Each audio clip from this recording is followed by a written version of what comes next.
সুপ্রিয় দর্শক, আসসালামু আলাইকুম। দর্শক, অবস্থান করছি জয়পুরহাট জেলার নতুন হাট গরুর হাটে। দর্শক, এটা একটি বর্ডার এলাকার আশেপাশের হাট। অসংখ্য পরিমাণ সুন্দর সুন্দর গরু ওঠে। এই যে পাশে গরুগুলি আপনাদেরকে দেখাচ্ছে, এগুলো কেমন কি দাম রাখছে।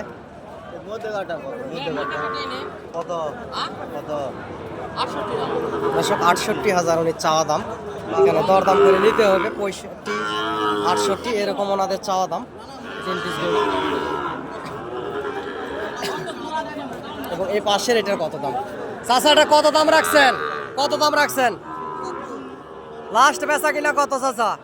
লাস্ট বেচা কিনা কত? 70। দর্শক, লাস্ট বেচা কিনা 70,000। এই বাচ্চাটি গুণগত জাতমান কোয়ালিটির বাচ্চা, দেখতে পাচ্ছেন। অসংখ্য পরিমাণ সুন্দর আছে। আমি একজন ছোটোখাটো ব্যবসায়িক। আপনারা হাটে আসবেন, হাট থেকে গরুগুলি ক্রয় করবেন এবং চ্যানেলটি সাবস্ক্রাইব করে রাখবেন দেশ বিদেশ থেকে যেখান থেকে দেখতেছেন দর্শক। এবং আমার যদি প্রয়োজনীয়তা এবং হেল্পের যদি দরকার হয়, ইনশাআল্লাহ সহযোগিতা করতে পারি। হাটে আসবেন, হাট থেকে গরুগুলি ক্রয় করবেন, বেশি লাভবান হবেন দর্শক।